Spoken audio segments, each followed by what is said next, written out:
Brought to you by Williams. We make clean energy happen.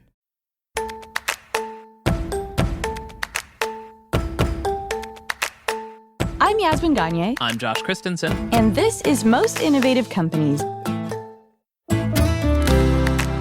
On today's episode, senior editor Max Ufberg. McKinsey suggests 92 million jobs might be displaced by AI by 2030, while at the same time 78 million new jobs could emerge, but that's still a net loss of 14 million jobs. Author of Bad Company, Private Equity, and the Death of the American Dream, Megan Greenwell. Private equity firms love to position themselves as sort of the swashbuckling heroes who swoop in to save companies, but because they're not responsible for the debt that they take out in companies' names, they quite literally do not have anything on the line. And as always, keeping tabs. I like the AI-inspired horror movie genre now. I think it's fun. But first, here's the download, the news you need to know this week in the world of business and innovation.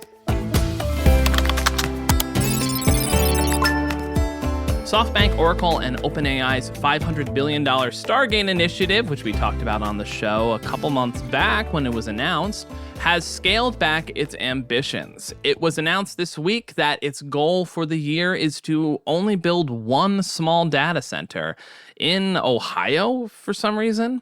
Maybe we'll get that up and running.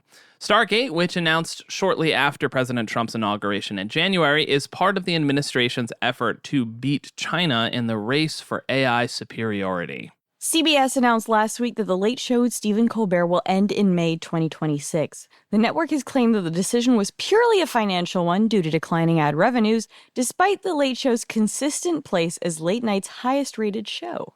However, some speculate that the cancellation may be in part due to Colbert's outspoken criticism of President Trump and his administration. CBS's parent company, Paramount Global, has a massive merger with Skydance that needs approval from Trump's FCC to proceed. Listen, this is bad, and it's bad for media overall, but the thank you, sir posts on social media addressed to Stephen Colbert that followed this are so embarrassing, so incredibly cringy. Also, I love the idea of Trump being like, "Fuck you, Stephen Colbert." Of all the critics, it's just like, okay, yeah. Honestly, I mean, it's just whatever. It's all dumb. It's all dumb. Microsoft and Google security researchers this week announced discovery of a zero-day bug that is being exploited by Chinese government-backed hackers. The bug allows hackers to take private keys, plant malware remotely, and steal data and files stored within. Sounds like a Mission Impossible explanation of what it really a zero-day does. bug is. Whatever, it's fine. It's all to just get documents from my drive that are like, what kind of podcast should we do next? Or like the document that says planning as a title, and that's it. While a spokesperson for the Chinese embassy in D.C. said that China, quote, firmly opposes and combats all forms of cyber attacks and cybercrime. All right, sure, Jan. There have long been hacking campaigns attributed to the nation. Next up, where's the beef? In this economy, probably not at your dinner table. I can't believe I got convinced to say this. I'm going to attribute that to Sam, our producer, who wrote that line, and I absolutely love it. And I love that they made you say it. U.S. government data shows that the average price for ground beef climbed to $6.12 per pound in June, a nearly 12% increase from last year. Similarly, beef steaks rose in price about 8%, averaging $11.49 a pound. The prospect of tariffs is not the only factor here. Factors like drought, smaller cattle herds, and a newly emerged flesh-eating pest have also driven up the price of beef, which has steadily risen over the past 20 years. And finally, Figma, a company that makes collaborative design tools, announced a target valuation of $16.4 billion for its upcoming IPO. Figma plans on selling about 37 million shares at a price of $25 to $28 a piece. The listing under the ticker FIG is expected to happen July 30th. The Adobe rival claims about 13 million active users and earned $749 million in revenue last year, with quarterly sales numbers in 2025 up 46% year over year. And that's the news you need to know today. So, Josh, do we have white-collar jobs? I think I feel like, yeah, we definitely do. Yeah, We don't of course, we do definitely anything have useful. white collar jobs. No, we sit at desks and we Slack each other mostly about random shit. And we could be replaced by AI very easily. And most likely will be pretty soon. We keep putting out this podcast and it's just like, it's like the doomsday clock for us is us being replaced by AI. It moves closer to midnight every time we put out a podcast. A while ago, Luis went on ChatGPT and was like, write an article about XYZ in the style of Yasmin Gagne. And I read it and I was like, damn, I'm a bad writer. And I also recognized myself in it. I was like, I hate this so much. Listen, we've said this many times, you can't AI this stupid. It's a very specific type of stupid. Well, maybe one day we'll have an AI agent that's specifically to make dumb business bots. Now, the reason we're talking about this is because in a recent interview with Axios, Anthropic co-founder and CEO Dario Amodei said that we are, quote, sleepwalking into a white-collar bloodbath due to the rise of generative AI. The technology... Fucking Dario going hard. So just dramatic. Going real hard. The technology is appending jobs in the banking and legal industries, as well as accounting and, of course, journalism. We'll get into some facts and figures in a second, but basically, to learn more, we spoke with tech editor Max Ufberg about how the technology is changing white-collar jobs. We also talked a little bit about my upcoming feature on a company called Harvey that promises to change the legal industry. Hey, Max, welcome back to the show. Hey, good to be here. So before we get to the interview, I need to ask you a very important question. Yes. What's your take on the Epstein files? We're going to keep these jokes going 2 episodes in a row. I'll say You don't actually have to answer that. fastcompany.com. That's my take. Have you asked, like, ChatGPT what happened to Jeffrey Epstein? Anyway, it's fine. We can do that after We'll the save it show. for keeping tabs. Yeah. I've not, but I need to do that. Okay, let's actually talk about very serious things about AI. So, Max, you were the very first guest on this podcast. Do you remember? Yeah, that was a while ago now. 2.5 years, over 2 years. I honestly did not realize I was the first guest. That is quite an honor. We were really You out guys of were options. desperate. No one was willing to come on the show then. We had to prove ourselves. Yeah, we had no listeners yet. And you were like down for anything. But in that first episode, we talked about what kind of jobs might be affected by generative AI. And I don't know if you remember, but you singled out stonemasonry as a safe industry. That's right. Honestly, 2 years later, it doesn't look that crazy, right? So that was 2 years ago. What do we know now? Within the last 2 years, we've seen crazy AI adoption. Mm-hmm. At this point, it seems like a majority of desk workers, white collar workers, what have you, are using AI in some capacity. That might mean using ChatGPT.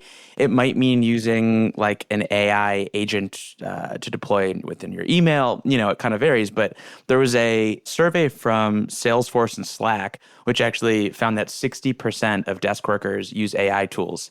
40% are using AI agents in their workflows. I've never used an AI agent.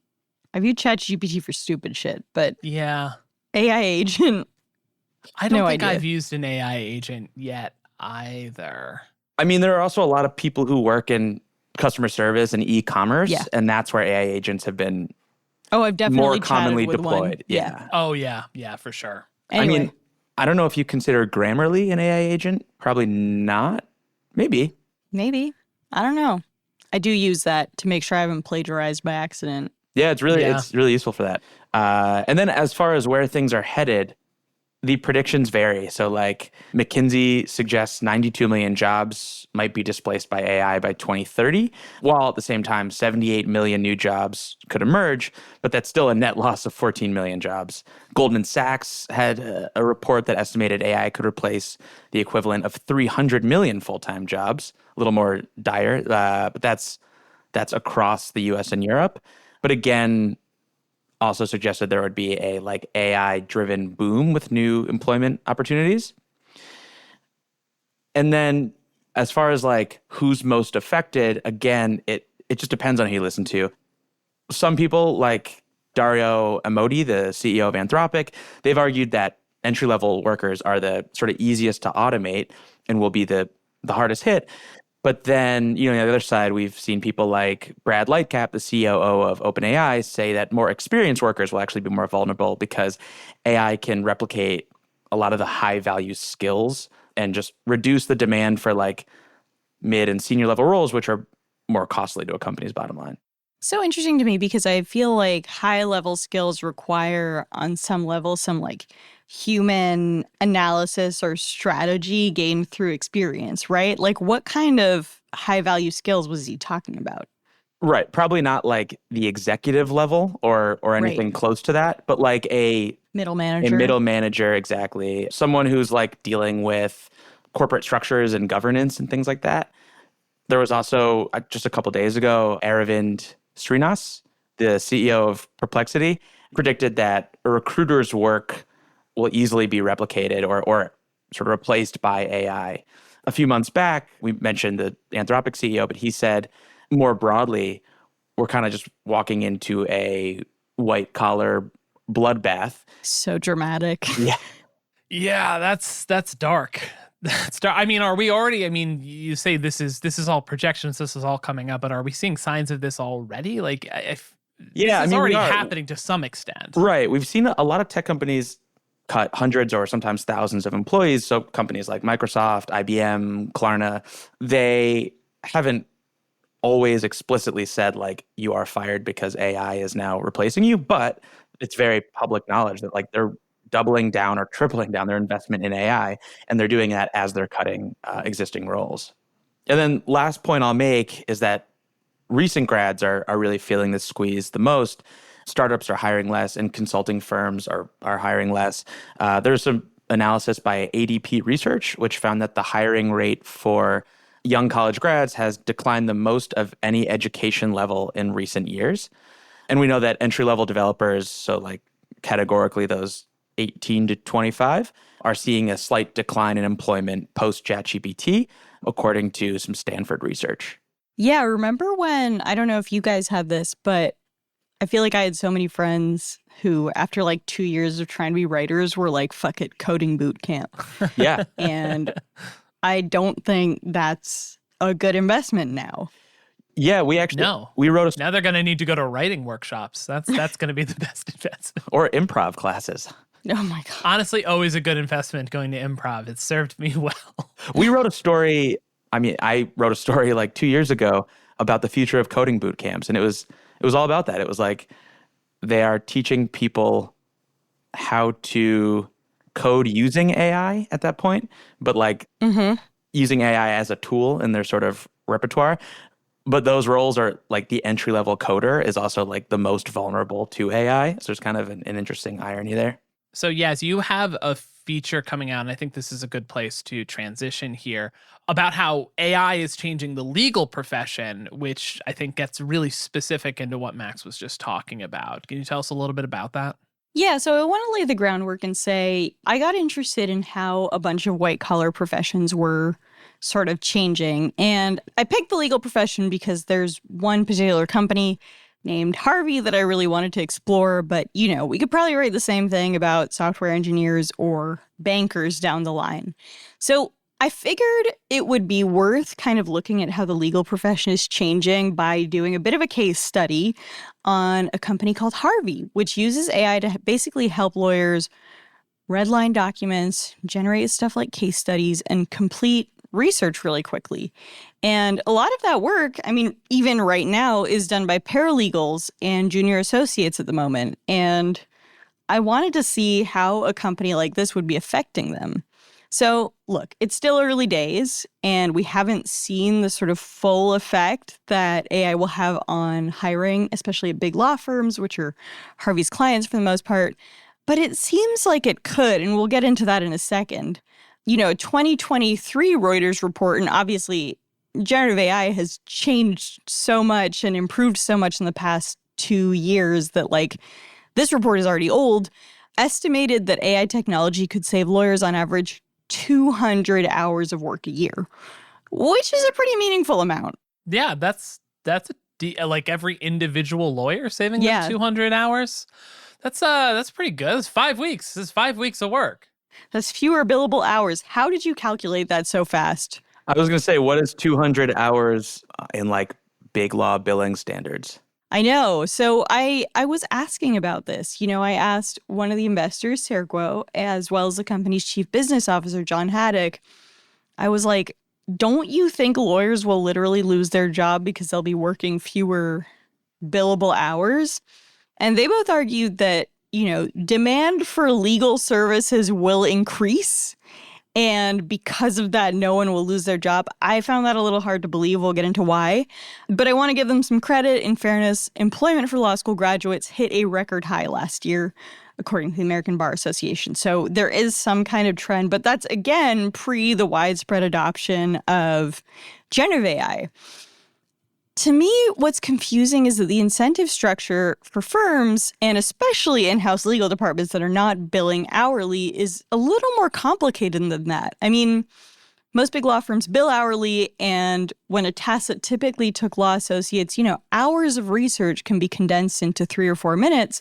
They then obviously have to review everything, make sure it's accurate, check that it's right, and that will take some additional time. Firms face the prospect of losing money, and one way to save for them will be hiring fewer associates. Additionally, I think clients aren't stupid, right? They'll be like, well, AI can automate this. Like, why would I pay this much money?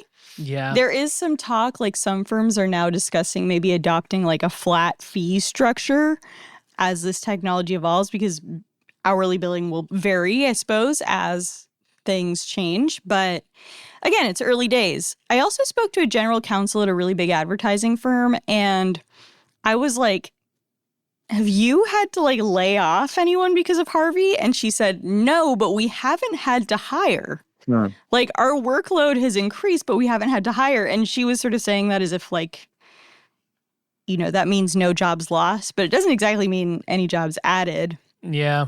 And you have to imagine as the technology improves, that could also change.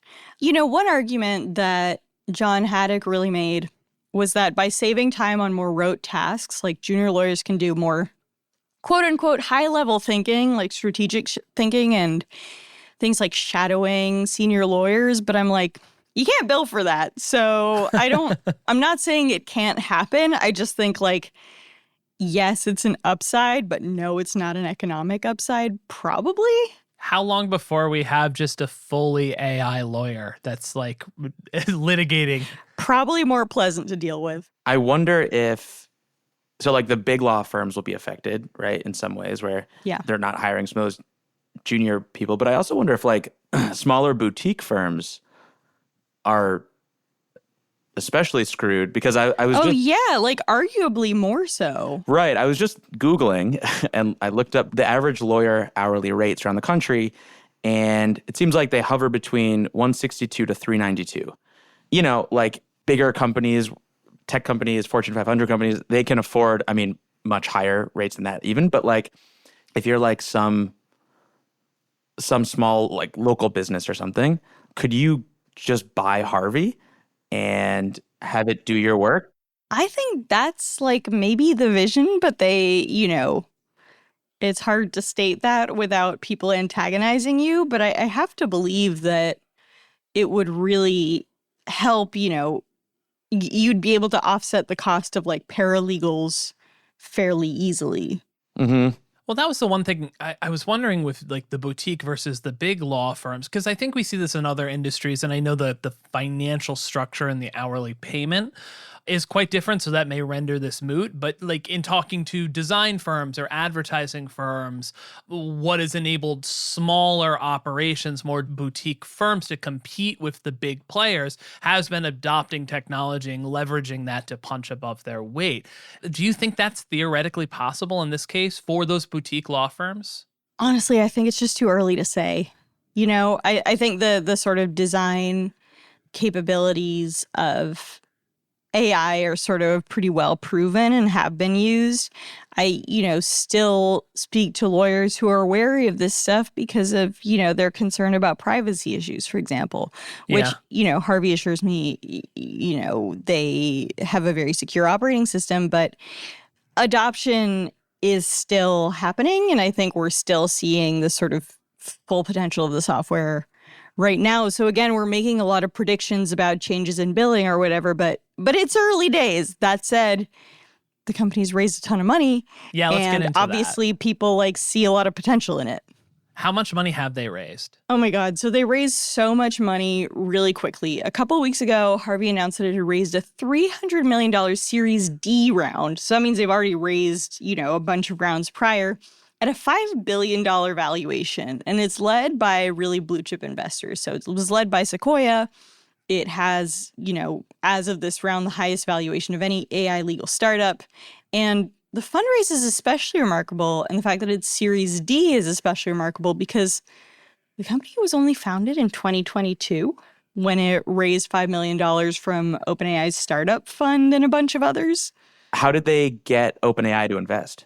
It's actually kind of interesting, and I find this story a little bit endearing and also maybe a little bit sus. Feels very pat. But co-founders Winston Weinberg and Gabe Pereira basically cold emailed OpenAI's general counsel at the time, Jason Kwan. He's now the company's chief strategy officer, and shared their ideas for how AI could change legal work. And they're both pretty young. I mean, at the time, Weinberg was a first-year associate at a big law firm, O'Melveny & Myers, and Pereira was a research scientist at DeepMind. So he obviously, had an AI background. And the way they sort of started to use the technology is they started running ChatGPT-3 to augment their Dungeons & Dragons games. So basically through using it for D&D, they sort of realized the potential of its chain of thought prompting abilities. So the fact that it basically can create a decision tree for you. And then they started testing it out on, the R legal issues or whatever, like the legal our legal advice. I'm always on this page on Reddit and saw some potential in solving some of these problems. And then they got some lawyers to test it out. And, after having a pretty solid proof of concept, they went out to OpenAI and it was kind of off to the races. Couldn't lawyers just use ChatGPT for this stuff? Yeah, so that's one of the big questions. I'll say the first thing is ChatGPT is probably not good to store confidential client information on. So there is that. Although I think you can limit some stuff. I think a lot of law firms will still be very wary of using that. And I also think, so I'll say two things. First of all, the company now uses a few LLMs to complete the work. And it does work with big law firms and bigger clients generally. So they also work with firms like KKR or some of the big four accounting firms. And to give you some background, they work with 28 of AmLaw's list of biggest 100 firms in the U.S. So that is a sizable amount. They work to customize their offerings for each of those firms for massive clients. So they will literally embed lawyers and technologists into the firm to personalize their offerings. That said, I don't think you're wrong. I think that's something that a lot of people have wondered about the startup and is definitely a bit of a sticking point.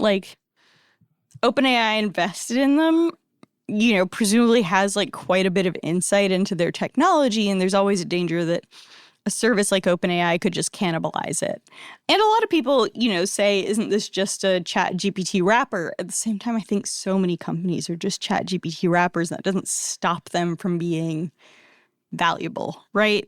Yeah, absolutely. So it's sort of unresolved at this point. What other LLMs are they working with? Do you know? Yeah, pretty much all of them. So, So Grok's going to be representing the J6ers at one point. Yeah, exactly. Oh my God. The way that you've tried to set up that joke, you were like, I have to bring this up. Yep. Okay, so I'm gonna wrap this up. This is my full heel turn episode. This is bad. This is really bad. Is like your Joker moment. I know, honestly. I bomb at one open mic and then I decide to become like an anarcho-fascist. I'll be your Lady Gaga in Joker Folie. Well, fortunately, Lady Gaga did not have that many scenes in the movie, so that's going to be more Did you? simple for my Oh my life. God, embarrassing. You watched it? I haven't seen it. No, I haven't seen it. I just know that she's not in that much of it. Okay. We got to get out of this. Let's wrap this up. Final question. What's the future of Harvey? So it's basically raised so much money that it would be really hard for the company to get acquired. We've seen a lot of acquisitions of sort of smaller AI services by bigger ones. I don't think it's possible at this point. But investors I've spoken to and employers seem to think of it as a big company that could IPO. I think we'll just have to see. They have raised so much money. They're already on Series D. That said, so did Stripe, and it's still not public. So TBD, but I feel like that's what they're working towards. I'll end this by saying, and it's a little bit disjointed, but I really feel for college grads right now. Yeah. And I also feel for people in grad school who are, especially in law school, for instance, who are looking at their profession change so quickly and whose future is so uncertain when usually it was such a safe path. You could say the same about our biz. Yeah, I was going to say, in fairness, we've been dealing with that for fucking years and we're paid less than all of them, but Yeah. but Yep. I still feel for them. Well, that's a cheery note to end it on. We'll be back with Max for keeping tabs, but first, we're going to take a quick break, followed by Yaz's interview with Megan Greenwell, author of Bad Company. As affordable, reliable energy demand increases at historic rates, one company is uniquely positioned to accelerate America forward. Williams. We have 117 years of know-how in powering progress, and we're ready to power the next 100 years of innovation. Learn how our natural gas infrastructure is critical to the future of AI at williams.com.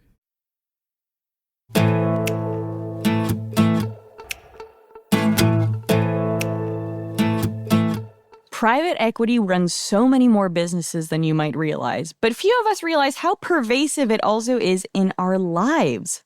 Remember Toys R Us, a victim of private equity? Has your healthcare system gotten worse?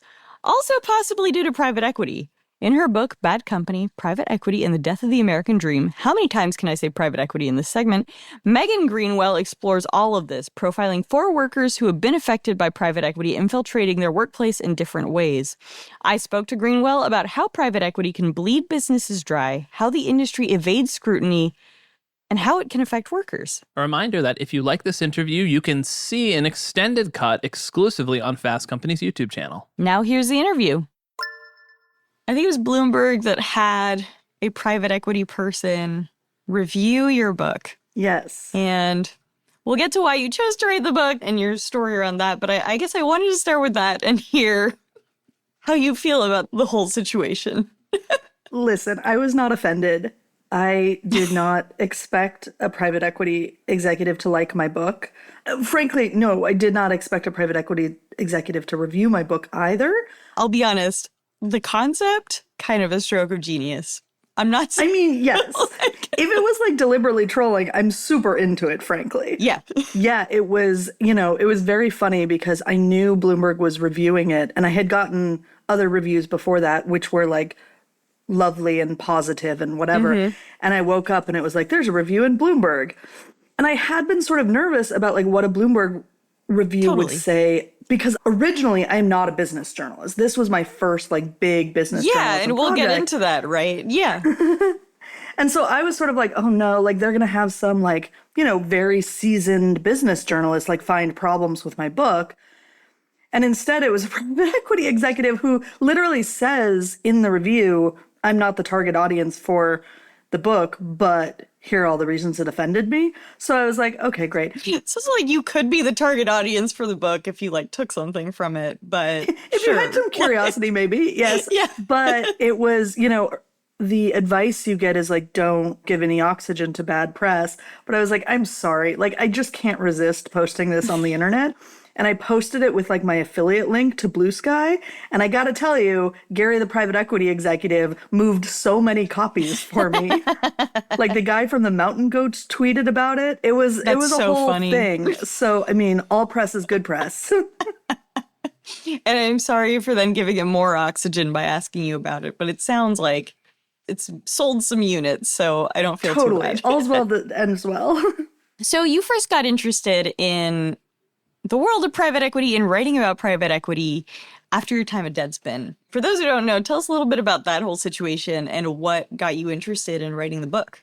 Yeah. When I got to Deadspin, I mean, that was like my dream job. Like, I did not want any other jobs. Yeah. I had been a Deadspin reader for so long. And so when they hired me as their editor-in-chief, I was like, great, I will stay as long as they will have me. And I knew the company was potentially for sale when I started, but frankly, I thought that was a good thing because we were owned by Univision at the time, and Univision was like not paying any attention to our business side. So you were like, someone's going to come in and give us a bunch of money and we'll be able to do the journalism we've always wanted to do. And figure out how to make more money, right? We were profitable, but they weren't like trying very hard. You know, it was 2019 and we didn't have a subscription model, like basic stuff where I was like, yes, I would love some business geniuses to come in here, right? And this was a time, I think, there was a lot of optimism around, you know, Jeff Bezos buying the Washington Post, around Mark Benioff owning Time Magazine. Like, there was a moment in media where people thought, you know, there's a lot of investment coming in. People care about what we do. Yes. It felt exciting.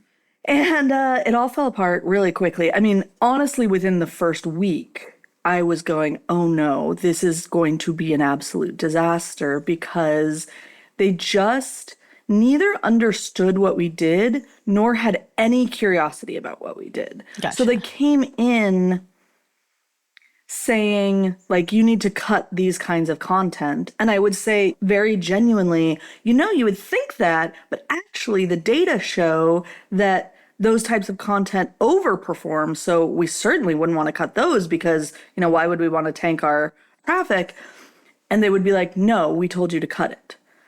And so it just felt sort of baffling to me that they were not making the decisions that were in the best interest of the business. And so I got driven out of my job within about 3 months of the acquisition. The rest of the Deadspin staff followed me out the door maybe 2 months after that.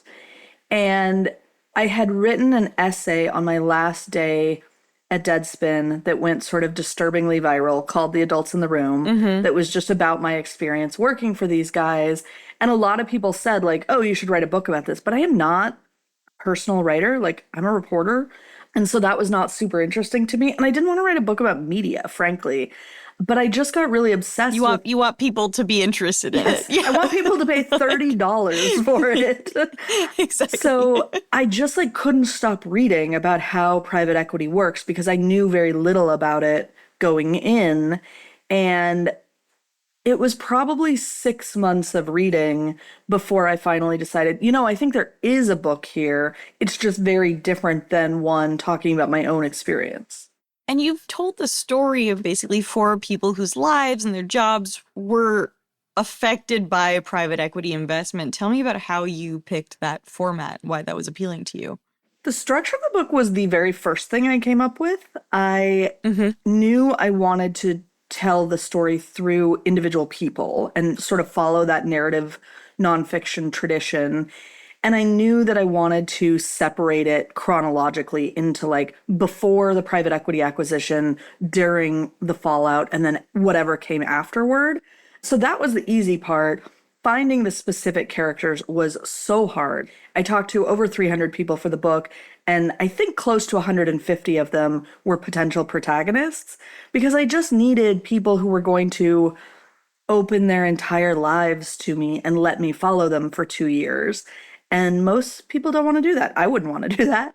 And I just happened to find these 4 people who are incredibly open and also just incredibly compelling characters. Like, they're complicated and flawed, but also just super introspective and smart and interesting. One's a Toys R Us retail worker who worked in Oregon.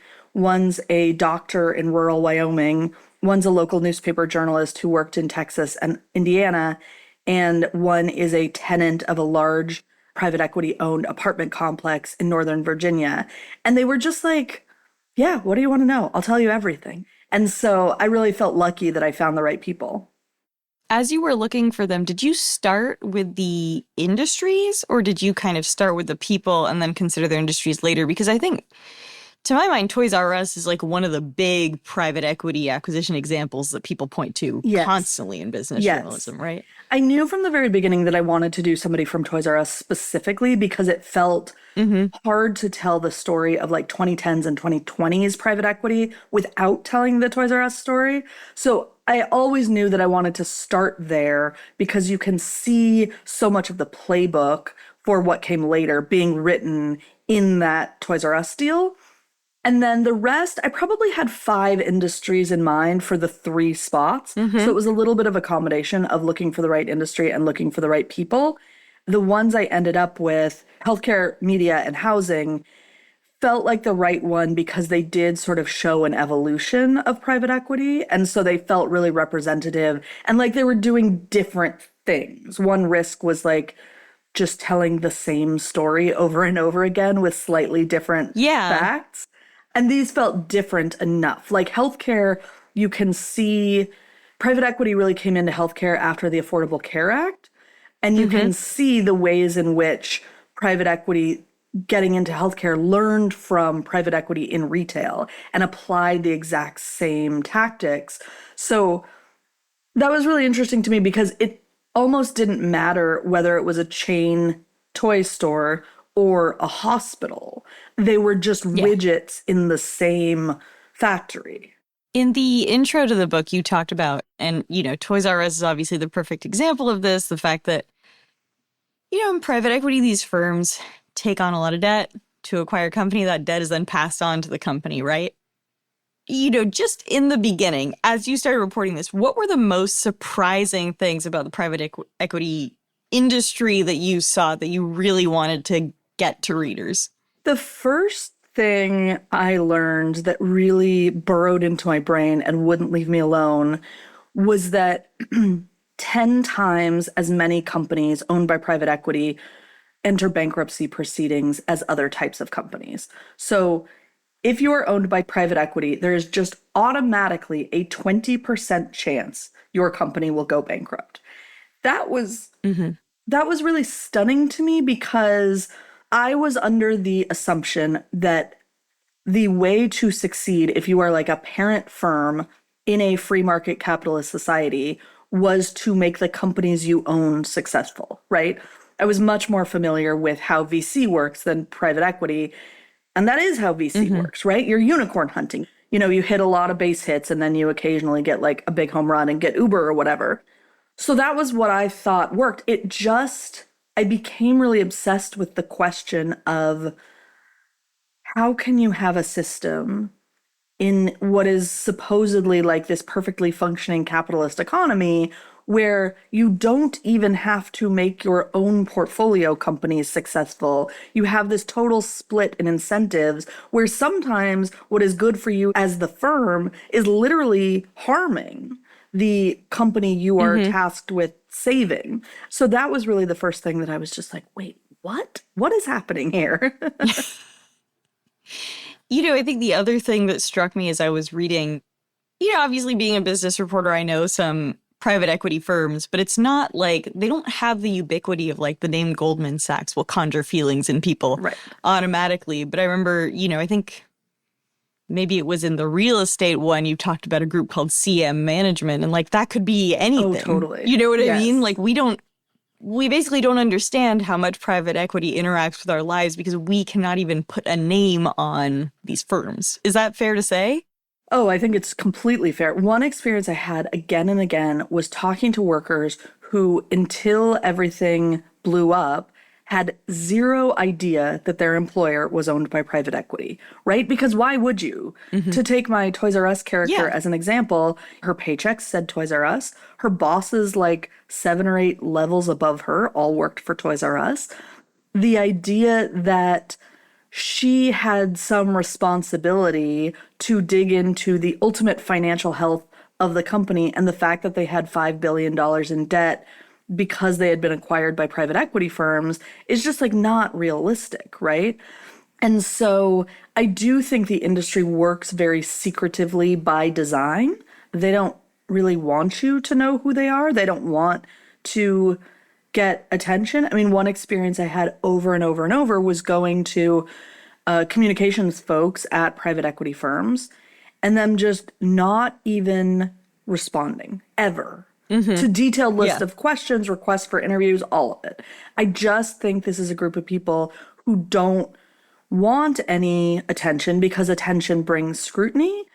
And yet, these are some of the most prolific philanthropists in our society, right? Stephen Schwartzman, who runs Blackstone. Blackstone is the largest landlord in the world by number of units. They are incredibly powerful. They're also the biggest private equity firm in the world. And Stephen Schwartzman's name is on the central branch of the New York Public Library. Just like an unbelievably powerful figure in our society. But I think if you asked knowledgeable people going into the New York Public Library, who is Stephen Schwartzman? Who is the person that this building is named after? They would have no idea, right? And that is very different than other kinds of businessmen. You know, this may be a stupid way of putting it, but, you know, I think there are some private equity successes out there. Oh, totally. Is that fair to say? Yes. And is there like an example that you sort of kept coming to again and again and being like, oh, this is how a private equity model can work? So the private equity industry started in the 60s with what they called bootstrap deals, where essentially pumping money into small family-owned companies that showed the potential for expansion but didn't have the capital they needed to do it. That seems like a totally inoffensive model, fine, right? yeah. Like, great, good, wonderful. And the private equity industry's main lobbying group loves to point out that the majority of private equity deals are still in small family-owned companies. And so, yeah, I have certainly had people say to me, well, why didn't you focus on any of the success stories? And to me, the answer is the fact that it's the majority of deals is very, very different than it being the majority of money or the majority of people affected, right? There are plenty of success stories in small family-owned businesses, but small family-owned businesses are like not in a serious way what is like the driver of our economy, unfortunately. So I had a long, very in-depth conversation with Pete Stavros from KKR, who was the only private equity executive willing to talk to me on the record. And he was so smart and thoughtful, and he can point out plenty of success stories. He also started a nonprofit where KKR and other firms commit to giving employees a small ownership stake when they buy the company. And so he loves to talk about this one garage door manufacturer in Illinois where all of the employees got an ownership stake. KKR pumped a bunch of money into the company, sold it for quite a nice profit, and all of a sudden, all of these truck drivers and factory workers were getting, mid-six-figure payouts. That is like unequivocally wonderful. And we're also talking about a couple of hundred people. KKR was also one of the two firms, private equity firms, involved in the Toys R Us deal, where they laid off 33,000 workers without the severance that was guaranteed in their contracts. So it's not that there are no success stories, it's that there is a disproportionate impact from the bigger ones, and the bigger ones tend to be the ones that go the worst. And as you mentioned, the incentive structure is such that, like, when there is a success story, that's great, but firms will make money either way. And I think that's sort of the bigger message in the book. Right. The success stories are like almost beyond the point for private equity, except as marketing, right? Obviously, you would prefer a successful exit because that means more money. But if you can make money, even if the company literally liquidates, your need to improve the company just isn't really there. This was one thing that really got under my skin, is that private equity firms love to position themselves as sort of the swashbuckling heroes who swoop in to save companies. But because they're not responsible for the debt that they take out in companies' names, they quite literally do not have anything on the line. Only the portfolio companies and their workers stand to lose out.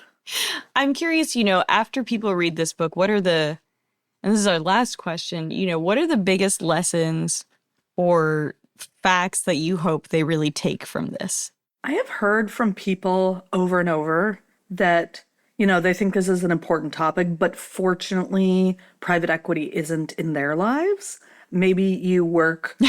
Your coffee shop could be private equity owned. I mean, this is the thing. I think a lot of people think like, okay, I own my own home, right? So private equity is not my landlord. And I work for the kind of company that will never be taken over by private equity. Or I work for myself, right? The idea that private equity is not in your life because it doesn't literally own your employer is unfortunately just very naive. And I don't blame people for that. But one thing I hope people do, and I've already gotten very nice emails from a few people who have done this, is like poke around, just figure out how private equity is involved in your life. Do they own your dentist? Do they own your kids' preschool? Do they manage the toll roads in your community or manage the municipal water system? The number of ways private equity can be involved in your life is so huge and getting bigger every day. And so I just think it's a problem that they've been so successful in keeping people from knowing that. And I just want people to feel like they have the tools to know, right? There are all sorts of like interesting ways to look up who owns, any given thing. I'll take hospitals as an example. There's a group called the Private Equity Stakeholder Project, and they have a hospital tracker, and you can look up any hospital in the entire country and figure out who owns it. And I just think that's like cool, right? And I want more people to know that. What you do with that information is like very much up to you.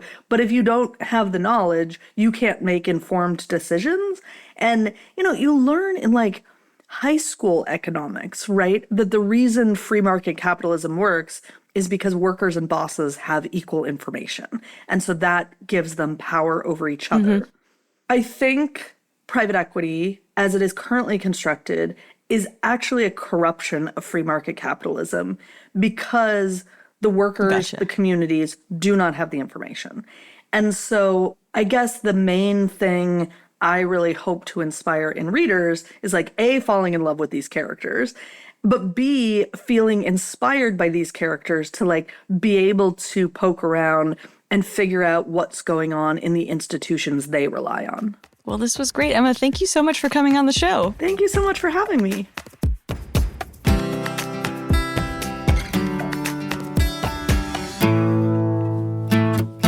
Okay, we are back, and it's time to wrap up the show with Keeping Tabs. This is where each of us shares a story, trend, or piece of pop culture we are following right now. And Max, since you're our guest, what are you keeping tabs on? I am keeping tabs on the Trump administration's forthcoming AI action plan, which is oh my God, super exciting. Is this Infrastructure Week 2.0? Is this ever going to actually come? I mean, it's supposed to come this week. We are speaking on Monday, July 21st, so we shall see. But it is expected to outline a broad strategy, like encompassing workforce impacts, export controls, global AI positioning. They've had a public comment period for the last about 6 months or so. And so this plan is supposedly going to reflect no one read that shit. Yeah, I think that is probably true. But there are questions about how the plan will address the human cost of automation and balance national security with tech industry expansion. So not the most fun thing to keep tabs on, but... I was going to say, I can't believe you picked one to sound smart. But is this a David Sachs-led project? Is that who's heading up? Or no, he's the crypto czar, right? He's the crypto czar. He is the crypto czar, but it's a good question. I don't know who is behind the AI action plan. Josh, what are you keeping tabs on? So I've got two. The first one is just a quick... Did you all see the newest Jubilee episode with Mehdi Hasan and just basically Nazis? Yeah, that was really interesting. No. What is Jubilee? Why is it? I mean, I see the clips all the time. I know what it is, but like, it's dark, man. What is I'm happening? unfortunately deep in Love Island, which is an hour plus a day. So I don't really watch, I don't really consume anything else at this point. Oh, you're also but not on TikTok. That's where I've been seeing I am most not on of the TikTok. You know what? Jubilee We've actually clips. written about Jubilee before, like last year. They've received a couple million in funding. Investors are people like the YouTube co-founder Steve Chen. Yeah. It's a really bizarre and successful It does channel. huge numbers on YouTube. It's like a really large channel, but man, it's dark. I mean, I don't remember, like, I'm not watching a ton of Jubilee videos, but I feel like it used to be more specific debate. Like they might be talking about marijuana legalization or something else. But this one's so weird because the one side is just a guy being like, we should be fascist. And that was it. Well, they've really gone all in on this. Like, we get one expert and they get like a popular person from either the left or the right. They've done like a Jordan Peterson one, and then on the other side is like 20 like usually Right. like college age students or random people that have this thought, like want to debate this person on a number of things. But then like the casting is so like bizarre and really like cynical to me because it's not actually productive. Like nothing about the Mehdi Hassan debates with literal Nazis, like literal self-proclaimed like Nazis and fascists, was not constructive at all. It's just like the darkest evolution of what the like cable news model has been, which is like a panel of people from both sides and they fight it out for entertainment. Like this is just like full mask off. We're going to put Mehdi Hassan in a room full of people who quite literally want to see him deported or worse. But he didn't seem to know what he was walking into when you which honestly, that's kind of on you, Mehdi. These videos have been out there. This was the worst one, I think. But like, it's been pretty bad for some of the left-wing people who've gone on there, and the casting of the other side has been pretty awful. But yeah, real dark.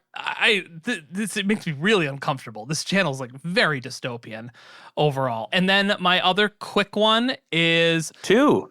Wow. I have two. I saw Megan 2.0 over the weekend. How was it? Oh, I want to Fun. watch that. It was pretty fun. Was Yeah, I like it. I like the AI inspired horror movie genre now. I think it's fun. It's always been something that movies have done, like the tech-inspired stuff like that.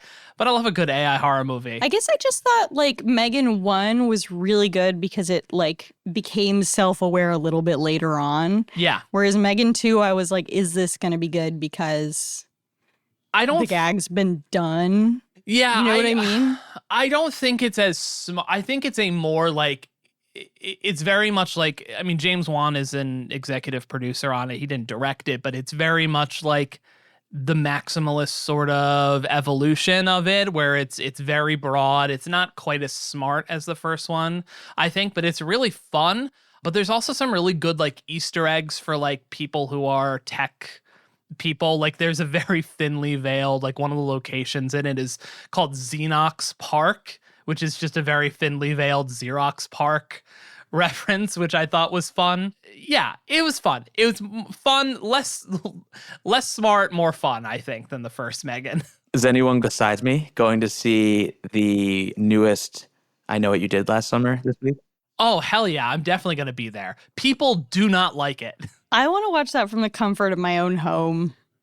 You know, it feels like not a theater movie to me because I want to watch it with like a bunch of friends. Yeah. Come to Austin. We got a shout out to the Austin Movie Crew text thread. We've got a whole crew going. Hell yeah. That sounds fun. Yeah, I know. I'm excited. I love a 90s slasher. My favorite horror movies are the Scream movies, but I Know What You Did Last Summer, the original one, is up there. Also, the second I Know What You Did Last Summer is really underrated. It's ridiculous, but it's good. What's it called? I Know What You Did Last Summer. I still know what you did last summer. Oh, that's good. Yeah, it takes place on like an island during hurricane season. It's just like a really contrived location. And Jack Black has an extremely problematic but hysterical cameo in it. Ooh. Young Jack Black. It's good. It's good. He won't be back for this movie, for this version of the movie. Nah, he's making Minecraft too. Yeah. Probably. Yaz, what are you keeping tabs on? So, look, we're kind of late on this. Been thinking a lot about the astronomer CEO and his wife and his mistress getting caught at the Coldplay concert. I don't think we need to explain that to our listeners. Over the weekend, I think he got canned.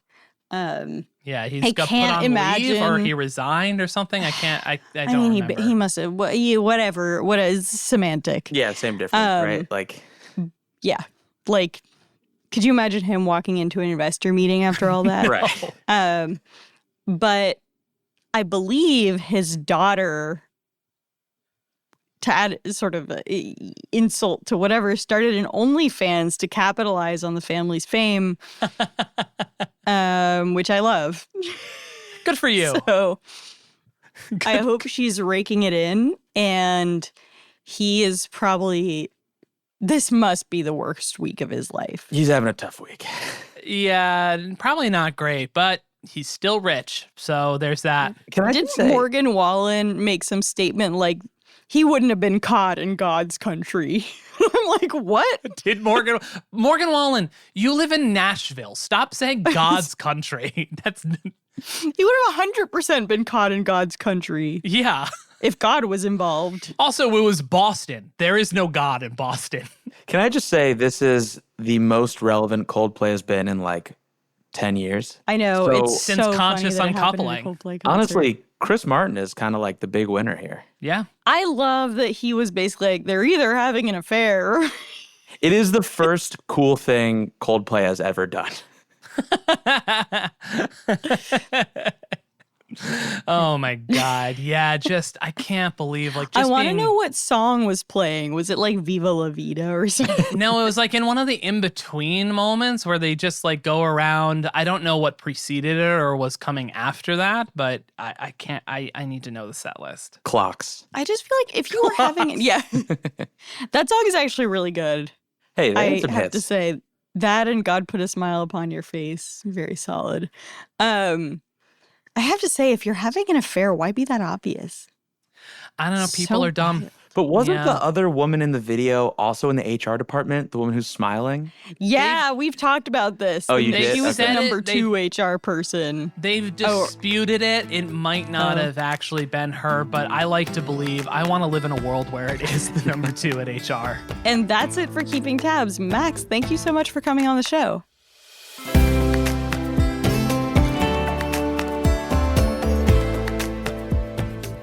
Our show is produced by Avery Miles and Blake Odom with help from Sam Gabauer and Hawa Atori.